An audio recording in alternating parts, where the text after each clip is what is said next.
لیکن روح اس کو کفن کون دے گا؟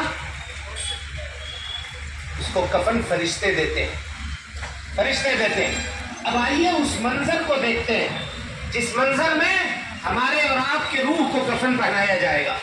اللہ کہتا ہے وَقِيلَ مَنْ رَاقٍ وَظَنَّ أَنَّهُ الْفِرَاقُ، اب اس کو یقین ہو جاتا ہے کہ دنیا کی یہ زندگی اب ہم چھوڑ کر جا رہے ہیں، یہ مال، یہ دولت، یہ بلڈنگ، یہ حسرت، سب حسرت کی نگاہوں سے دیکھتا ہے، کوئی کچھ نہیں کر سکتا، کوئی بچا نہیں سکتا۔ اللہ کہتا ہے وَالْتَفَّتِ السَّاقُ بِالسَّاقِ، جس دن ایک پنڈلی ایک پیر دوسرے پیر سے ملا دی جائے گی، یعنی روح نکلنے کے وقت میت کے پیر کیا ہوتے ہیں؟ ایک دوسرے سے مل جاتے ہیں، ٹائٹ ہو جاتا ہے پورا جسم۔ اسی کو قرآن نے کہا وَالْتَفَّتِ السَّاقُ بِالسَّاقِ إِلَىٰ رَبِّكَ يَوْمَئِذٍ الْمَسَاقُ، اب اللہ رب العالمین کی طرف جانے کا تمہارا وقت آ گیا۔ اور اس سے پہلے فرشتوں کا آنا جانا گھر میں لگ جاتا ہے، فرشتے آتے ہیں۔ حضرت عمر بن عبدالعزیز رحمۃ اللہ علیہ جب ان کے موت کا وقت آیا تو گھر والے سامنے بیٹھے ہوئے تھے، کہتے ہیں کہ اے لوگوں، میں ایسی شکلیں دیکھ رہا ہوں، غور کیجیے گا، میں ایسی شکلیں دیکھ رہا ہوں جو نہ انسانوں کے ہیں نہ جنات کے ہیں، اور وہ مجھے سلام کر رہے ہیں اور میں انہیں جواب دیے جا رہا ہوں، یہ سب کے سب فرشتے ہیں۔ نبی صلی اللہ علیہ وسلم کی حدیث ہے کہ جب فرشتے روح نکالنے کے لیے آتے ہیں تو انسان دو کیفیت سے خالی نہیں ہوتا، یا تو نیک آدمی ہے یا تو برا آدمی ہے۔ پہلے برے آدمی کا معاملہ سن لیجئے، اس کے بعد نیک آدمی کا ہم معاملہ بتاتے ہیں۔ کہا کہ فرشتے آتے ہیں، آدمی برا ہے، دنیا کی زندگی کو اس نے کھیل کود میں گزار دیا، اللہ کی نافرمانی میں گزار دیا۔ اب فرشتے آتے ہیں، بھیانک چہرے والے فرشتے، بدبودار کپڑے والے فرشتے اور ڈراؤنے فرشتے اس کے سامنے آ کر کے بیٹھ جاتے ہیں۔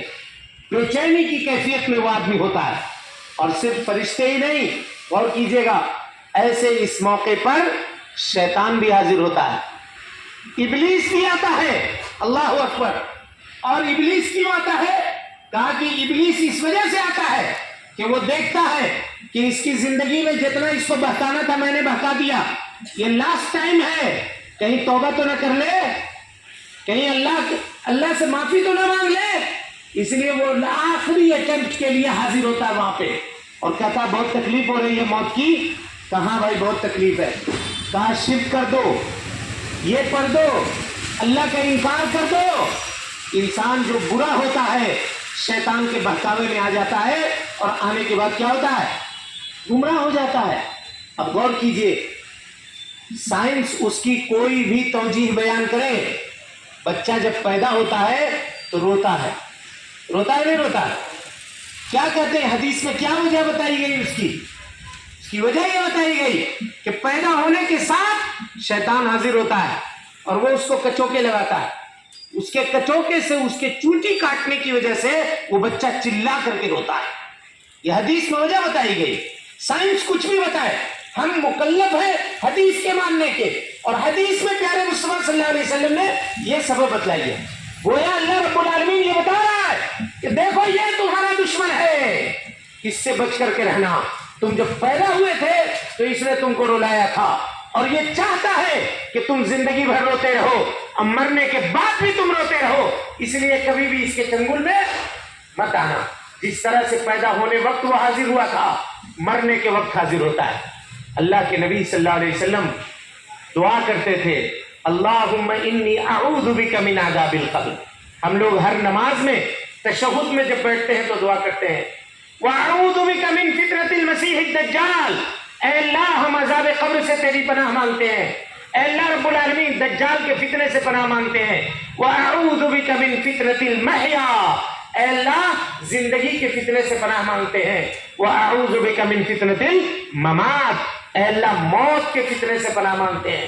یہی موت کا فتنہ، یہی موت کا فتنہ۔ امام احمد ابن حنبل کے صاحبزادے ہیں عبداللہ ابن احمد ابن حنبل، کہتے ہیں کہ والد محترم جب سکرات کے وقت میں پڑھے، امام احمد ابن حنبل کتنے بڑے عالم ہیں سوچئے، کہا سکرات میں پڑھے تو ہم لوگ بیٹھے ان کے سامنے ارد گرد بیٹھے ہوئے تھے. ہم لوگوں نے کہا کہ والد صاحب کو تلقین کرتے ہیں کلمے کی, کلمہ پڑھتے ہیں. تو کہا کہ پڑھیے کلمہ لا الہ الا اللہ پڑھیے. تو امام احمد بن حنبل کہہ رہے ہیں لا لا لا لا, منع کر رہے ہیں. بیٹے پریشان ہو گئے کہ یہ کیا کیفیت ہے, اتنے بڑے عالم ہیں ہمارے والد, اور ان کے زندگی کے جو حالات ہیں اس کو آپ جانتے ہوں گے. تھوڑی دیر کے بعد جب ان کی کیفیت ختم ہوئی اور ہوش کے اندر لوٹ کر آئے دوبارہ, تو بیٹوں نے پوچھا کہ کیا ابا جان ہم آپ سے کہہ رہے تھے کہ کلمہ پڑھو. کہا بیٹا ہم کلمہ کے لیے منع نہیں کر رہے تھے, ابلیس آ کر بیٹھا تھا سامنے, وہ مجھ سے شرک کروانا چاہ رہا تھا, میں اس کو منع کر رہا تھا, کلمے کا انکار میں نہیں کر رہا تھا, کلمے سے منع نہیں کر رہا تھا.